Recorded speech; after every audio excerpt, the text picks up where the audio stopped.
시청자 여러분 안녕하십니까? 오늘부터 새롭게 인사드리는 인터뷰 프로그램 센토크의 이병관입니다. 센토크에서는 사회 핫 이슈는 물론 궁금한 정부 정책 등 다소 묵직한 화제부터 말랑말랑한 사람 사는 이야기까지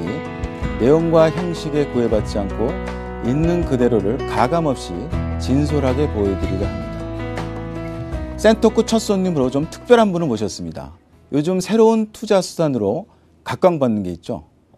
한 개 사는데 500만 원까지 치솟기도 한 가상화폐 얘기인데요.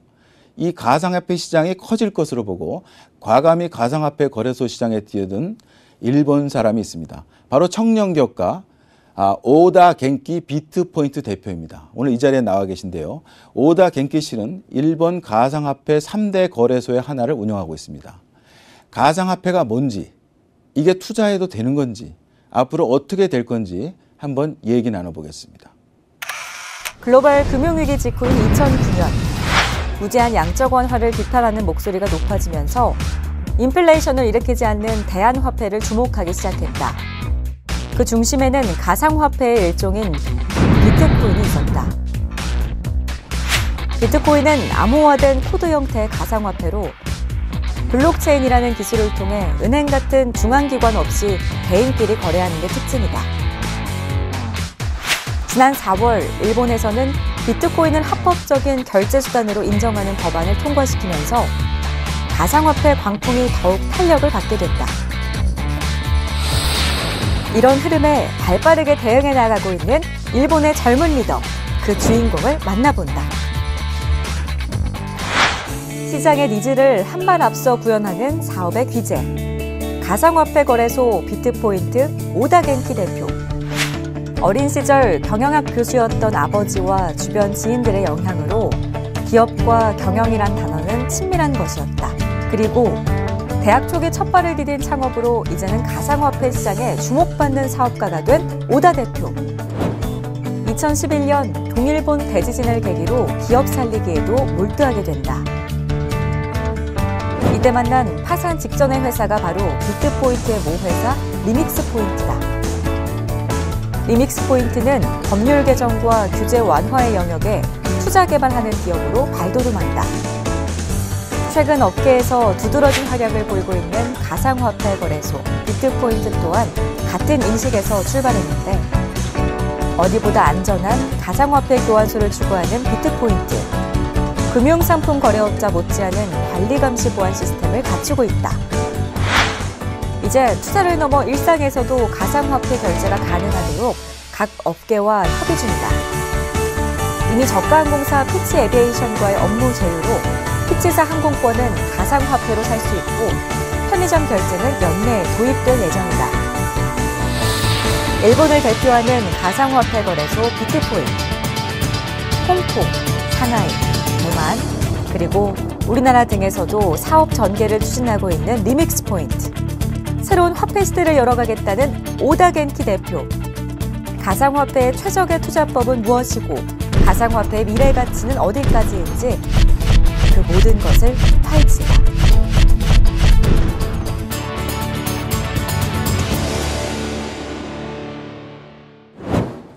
오다 겐키 씨를 이 자리에 모셨습니다.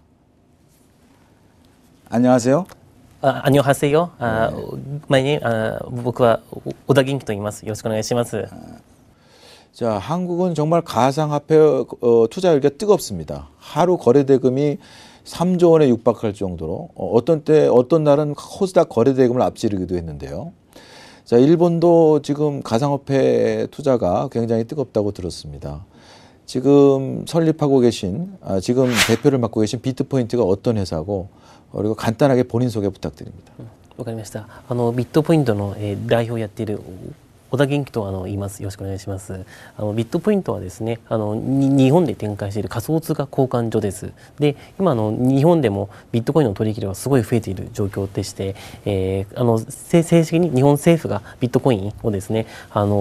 通貨として認めたという状況です。で、我々ビットポイントという会社がやっている内容というのは大きく3つあります。1個はですね、仮想通貨の送金、もう1個は仮想通貨の決済。で3番目、仮想通貨の、取引所ですね。投資をした人の取引所です。それをやっています。で、基本的な収益、ビジネスモデルとしてはですね、仮想通貨、買いたい人と売りたい人で若干の、価格差がありまして、それが収益になります。비트포인트 설립 1년여 만에 일본 거래소 시장, 거래소 업체 중 3위로 올라섰는데요. 이렇게 빠르게 성장한 배경, 이거 무엇입니까? 一番ですね、ビットポイントが大事にしていること、これは安心安全な仮想通貨交換っていうのを大事にしてるんですね。でやっぱりビットコインっていうと不安とか怖いっていう方が結構いらっしゃいましたので、じゃあそれだったら一番安心安全な仮想通貨交換所を作ろうと思ってですね、それに対して徹底して心がけたという点なんじゃないかと考えています。젊은 사업가의 그 환경 변화를 바로 포착하고 미래 비전을 보고 하는 미래 비전을 빠르게 보고 그 또 추진력이 놀랍군요. 자, 그러면 우리 시청자들이 궁금하신 요즘 아주 핫하게 뜨고 있는 가상화폐 이야기로 돌아가 보겠습니다.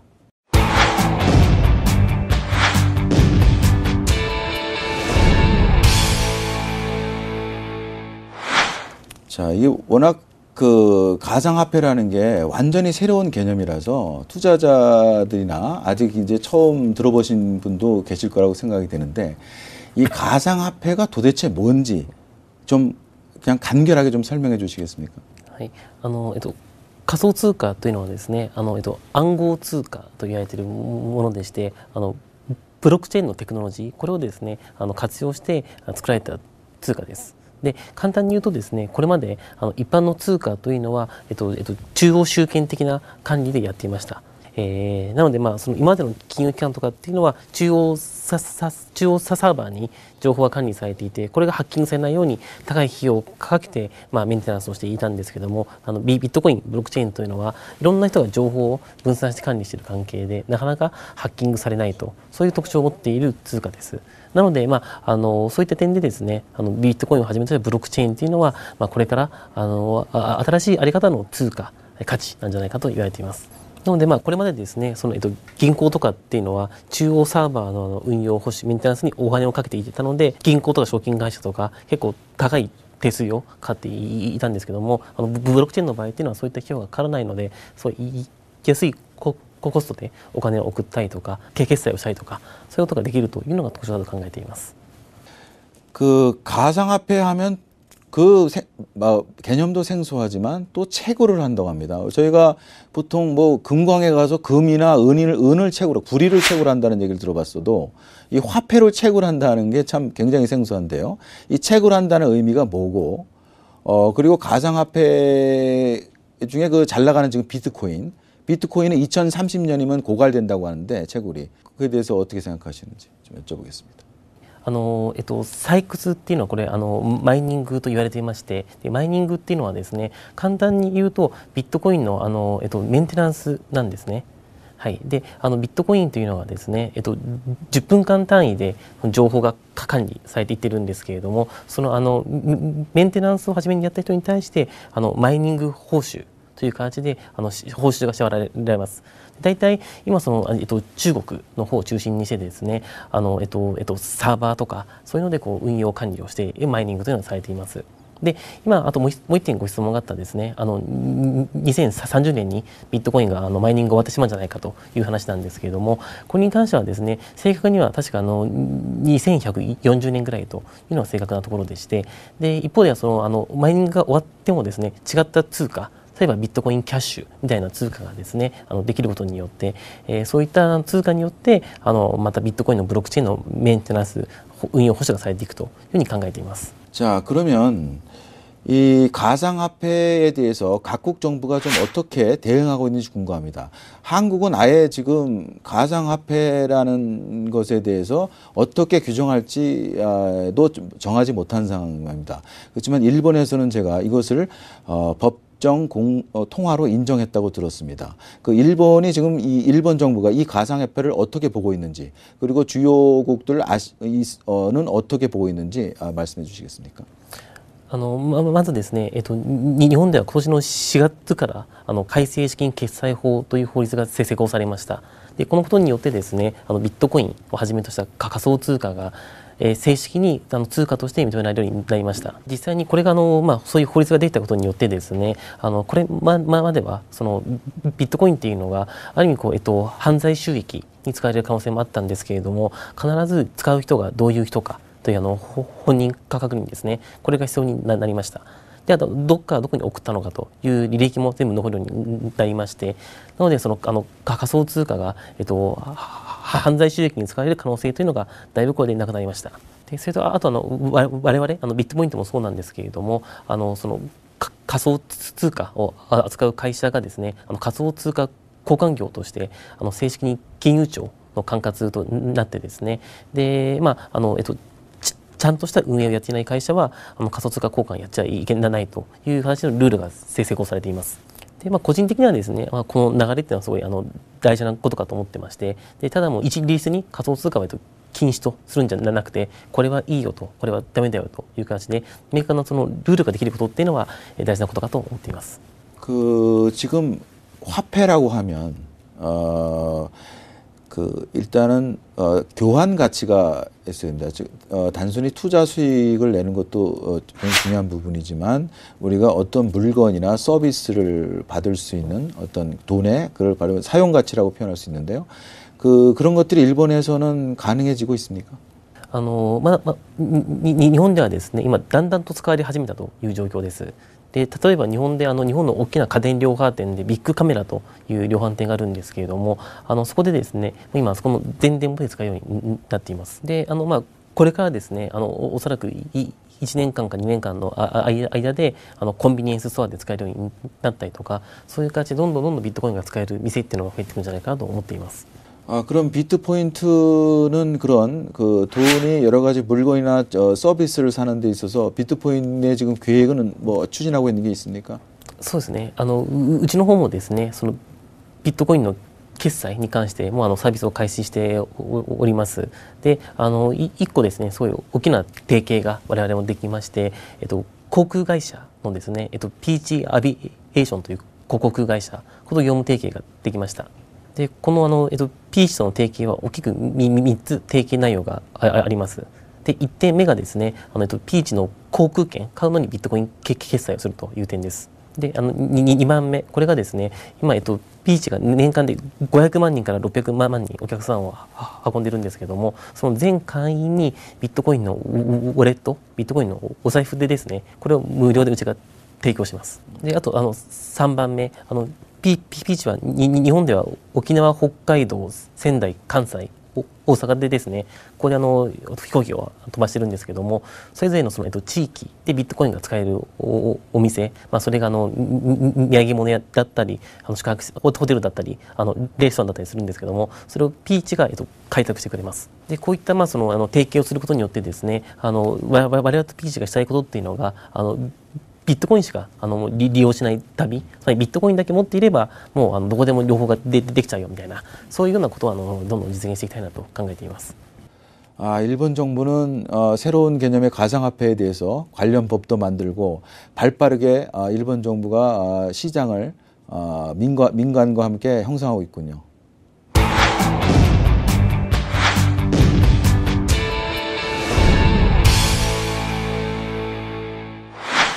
자, 오다 씨 비교적 젊은 나이에 이렇게 새로운 가상화폐 개념에 대해서 인지하시고 이거를 발빠르게 사업 기회로 바꾸시고 계신데, 오다 씨가 이렇게 한 비결과 또 성장 환경에 대해서 궁금해지는군요. 오다 씨 대학 초기부터 제가 사업을 많이 하셨다고 들었는데, 간단하게 여기까지 오게 된 그 과정을 좀 설명해 주시겠습니까? 私がですね、大学の時に、大学1年生の時に初めの会社を始めました。それはいわゆる学生マーケティングの会社です。で、最近の言葉で言うとですね、インフルエンサーマーケティングっていうことをよくやれるんじゃないかと思うんですけれども、周りにですね、自分で会社をやったりとか、そういう学生起業家が500人ぐらいいました。で、そういう人たちをネットワークしてですね、学生向けに商品を PR していきたい会社とか、いい学生を採用したい会社、そういう会社がですね、私に集まってきて、マーケティングの事業を展開していました。でその事業をですね2年間やって2年後に売却をして売却資金を元手にベンチャー投資を始めました。でその自分がベンチャー投資を始めた理由なんですけども、自分で会社をやってみて感じたことがですね、まだまだ当時今から16年ぐらい前なんですけども、日本でベンチャー企業を支援するっていう文化があまりなかったんですね。で例えば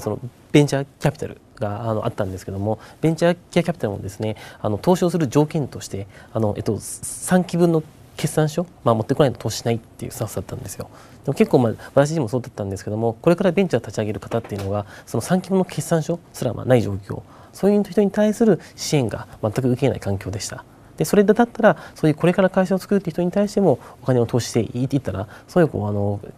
価値があるんじゃないかなと思ってですねスタートアップのベンチャー投資を始めてました。で一方でそういった形でいろんなベンチャー企業に投資をしていた関係で、逆にそうしてるとベンチャーキャピタルが今度こっちに寄ってきてですね私が投資している会社だったら、うちらも投資をしたいと言ってきてまして、で自分はそういうベンチャーキャピタルに投資した分を売却すると、そういう形でですね投資活動をずっとやってきました。でそういう活動をずっとやってきたんですけれども、で始めた時はですねなかなかもうそういうこれから会社を作るスタートアップベンチャーキャピタルは絶対うまくいかないと言われたんですけども、それは結果的にはすごい大成功して、今いろんなベンチャーキャピタルがスタートアップ系のベンチャー投資を始めました。 자, 그리고 오다 대표님 인생에서 또 사업에 있어서의 중요한 전환기가 동일본 대지진이었다고 들었습니다. 자, 동일본 대지진이 계기가 돼서 결국 이 사업으로까지 가상화폐 사업과 연결됐다고 그러는데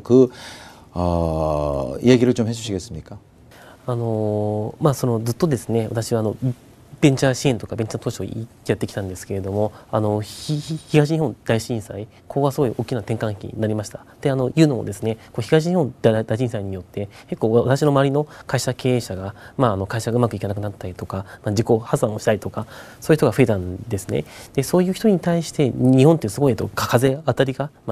厳しいなと感じまして、で一回失敗した人でもですねもう一回再チャレンジができる、そういったことを当たり前にしていきたいなと思いまして、会社の再生再建を始めるようになりました。で今ビットポイントの親会社のリミックスポイントという会社、その一環でですね私が中に経営参画したんですけれども、当時今から6年前というのはリミックスポイント売上も1億円で時価総額も5億円しかなかったんですね。それが今では売上が100億超えるようになって、会社の時価総額も600億超えるまでに発展したんですけれども、そういった意味で言うとですね一回会社を失敗した人とかでもうまくいけるようにするっていう、それを今2011年から心がけてやっています。 자, 그러면 리믹스 지금 비트포인트 가상화폐 거래소는 비트포인트도 리믹스 포인트의 자회사로 들었습니다. 그럼 다 이게 연결돼서 사업이 시작된 건가요? そうですね。昨年の3月にビットポイントという会社をリミックスポイントの子会社として立ち上げました。でリミックスポイントっていう会社がですね、法律改正とか規制緩和するマーケットに対して事業投資をする会社でして、でそれで昨年の3月に改正資金決済法というですねビットコインに関する法律ができるという情報が入ってきましたので、じゃあそれだったら仮想通貨事業我々も参入していこうと思ってビットポイントという会社を立ち上げました。 자, 오다 씨 얘기 들어보면 참 부럽습니다. 새로운 환경이 변할 때 그 기회를 잘 포착해서 아주 사업 기회를 잘 잡는 게 굉장히 유망한 청년교학과 같은 모습입니다.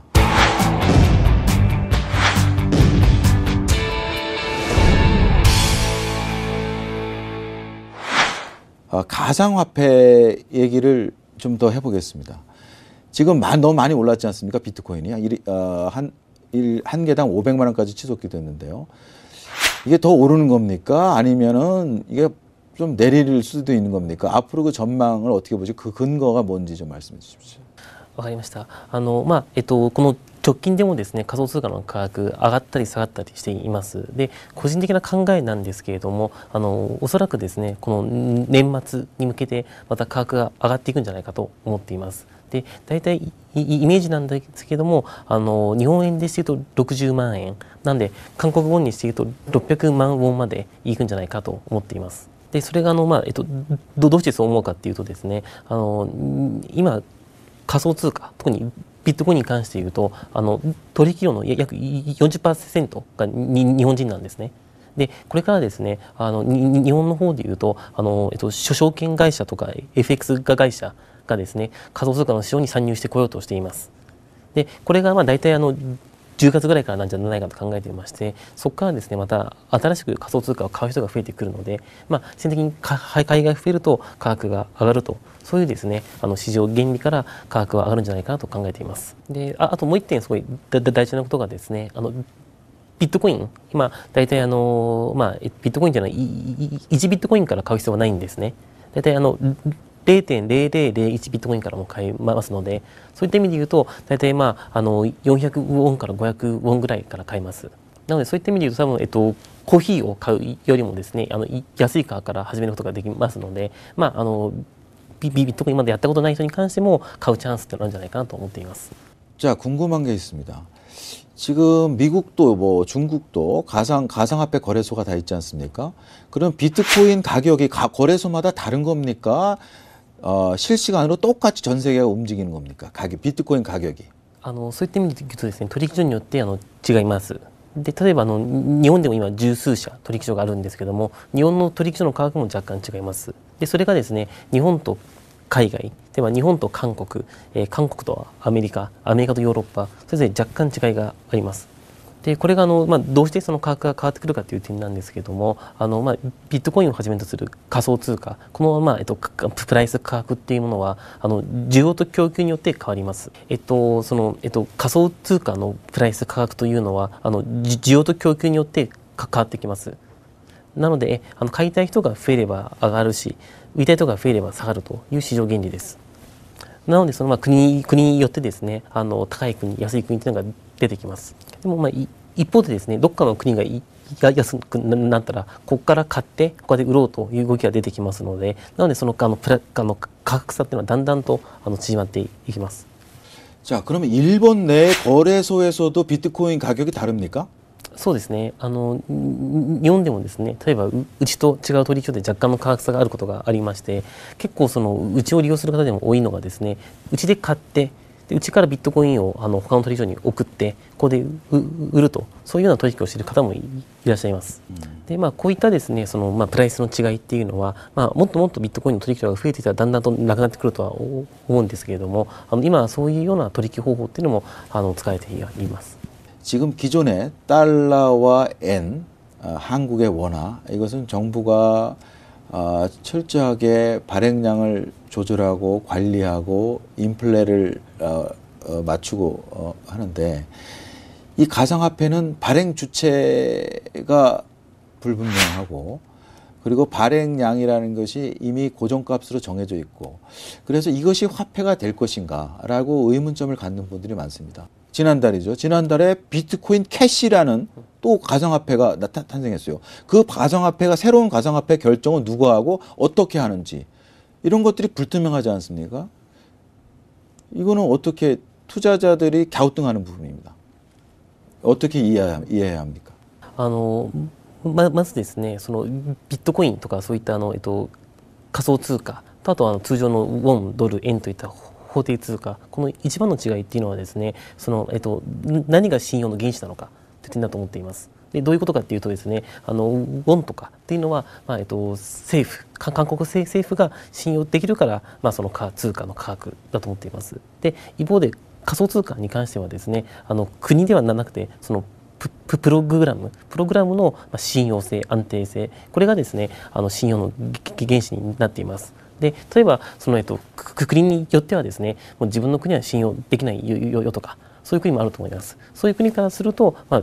ビットコインの方がむしろ信用できるんじゃないかなと言ってなっていまして、で今ご質問いただいたですね、発行量が決まっている、これ実はすごい大事なことかと思っていまして、そういえば日本円と韓国ウォン考えた場合に、韓国の方が仮に景気がすごい良くなりました。そしたら普通は韓国ウォンの価格が上がるはずなんですけども、で韓国政府がですねウォンをまた大量に発行してしまうと供給量が増えるので価格が下がると、そういうことが起こると思います。でそういった観点でいうと仮想通貨の方がもうすごい単純に価格が需要と供給によって決まってくるので、すごい分かりやすい価格形成要因かなと思っています。であともう一点ですね、発行量が上限になった際も、例えばビットコインの発行量が上限になった際もですね、ビットコインのブロックチェーンをベースとする違った通貨、これができていくんじゃないかと思っていて、そこでですねビットコインのブロックチェーンもこれが継続されるんじゃないかと思っています。あともう一点ご質問いただいたビットコインキャッシュの件なんですけれども、これに関してもですね、いろんな言うこといろんなことを言う人もいるんですけども、今現状でビットコインキャッシュもうちゃんと売買がされている状況で、なのでそういうどんどん新しい通貨ができていくことっていうのは、決して悪いことではないんじゃないかと思っています。자, 그러면 이렇게 좀 질문해 보겠습니다. 기존 화폐는 안정성이 있습니다. 물론 이제 인플레에 따라서 한 2%, 1% 오를 수는 있겠죠. 1년 후에. 그렇지만 지금의 가상화폐는 6개월 만에 100만 원 하던 게 300만 원으로 뛰고, 그러다 보면 다시 300만 원, 200만 원 또 꺼질 때도 있고, 이렇게 불안정한데 과연 이 화폐를 다수의 사람들은 안정을 원하는데 그 화폐의 안정성 측면에서는 불안한 거 아닙니까? そうですね。もうそれは本当におっしゃる通りだと思っていてですね。なんでこれまでの通貨、これがなくなるとは思っていません。これまでの通貨があって、かつ仮想通貨両方存在していくと思っています。でその中でとはいってもやっぱりこれまでの通貨の割合は大きいままだと思っています。でもこれ実際に1個は面白い話があってですね、ちょうど我々がこのビットコイン始めた時1年ぐらい前なんですけども、半分冗談で、じゃあうちはこれから給料仮想通貨で金払いよって話を言ったんですね。で当時はみんなほな絶対やめてくれって言ったんですけども、今仮想通貨の価値が10倍ぐらいになったので、最近になってやっぱりあの時仮想通貨で待っとけばよかったって皆さん言ってきます。그러면 지금 직원들한테 그럼 가상화폐로 지금 다시 주겠다는 계획은 없습니까? そうですね。一応それ本当はもうやってみたいなと思うんですけれども、やっぱり一応今だ日本の国として給料は法定通貨で払わなきゃいけないっていうルールがあるみたいで、本当はそれをやりたいんですけどまだできないんですよね。はい。지금은 월급을 가상화폐로 줄 수가 없군요.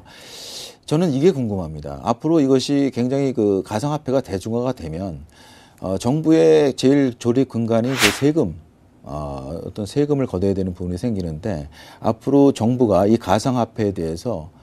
세금 문제라든지 화폐에 따른 규제 문제, 이걸 어떻게 가져갈 거로 보십니까? ちょうどですね、先週にこの仮想通貨に関する税金の考え方が発表されました。で基本的にはですね、個人がビットコインを買って売って利益が得た分に関しては、これは雑所得として課税されるということが正式に発表されました。でとは言ってもですね、これっていうのは買って売って利益が出た分に関して課税というところなので、仮にビットコインを買って損をしたらですね、課税はされませんので、はい、そういった意味で言うと自分が収益を上げた分、利益を得た分に関して税金を払うという、ある意味当然の話なのかなと考えています。 자, 지금 비트코인이 아무래도 인터넷상에서 가상화폐가 이다 보니까 해킹이나 이런 정보 유출 등의 문제가 한국에서도 최근에 터졌고요. 이런 문제들은 어떻게 극복될 수 있다고 보시고 투자자들이 어떻게 유의해야 되는지 좀 말씀해 주시겠습니까? そうですね。これ本当に一番大事な問題だと思っていてですね、いろんな国、韓国もそうですし、日本もそうですし、香港もそうなんですけども、ビットコインに関するハッキング被害っていうのは起きています。でそれはどういう問題かというとですね、実は仮想通貨交換所の問題なんですね、これは。でなので一番初めにお伝えしたんですけども、うちの会社ビットポイントというのは安心安全な仮想通貨交換、これは一番大事なことだと考えておりまして、でもともと証券会社いた人が証券会社のCTO がうちのシステムを構築してるんですね。なのでもともと金融商品取引業者並みの体制でそのシステムを構築して管理運用をやっていくか、こういう会社かどうかっていうのがすごい大事なんじゃないかと考えています。 자, 그리고 지금 한국 시장 진출도 준비 중이라고 들었습니다. 지금 한국 시장 진출이 어느 정도 단계에 와 있고 앞으로 어떻게 운영해 나갈 건지 좀 여쭤보겠습니다. まずうちの会社ビットポイントっていう会社はですね、日本だけではなくて今、香港、上海、あと韓国、台湾で進出を計画しています。でそれぞれの国でですねうちが全てやるわけじゃなくて現地の、会社とパートナーシップを組んで、我々は仮想通貨交換のシステムを提供して、で現地の会社が会員獲得とか会員フォローとか運営をやっていくと、そういう提携を進めています。で韓国に関してはですね今のところ10月中に取引所をスタートさせようと考えています。で今韓国のマーケットというのはビットコインに関して言うと全体の 10% が韓国で取引されているんですけども、これからもっともっとその取引量って増えていくんじゃないかなと思っていて、ある意味一番成長が期待される市場だと思っています。 가상화폐에 대해 책을 쓰셨다고요. 제가 듣기로 1시간으로 알 수 있는 비트코인 입문이라는 가상화폐 투자 가이드 책을 쓰셨는데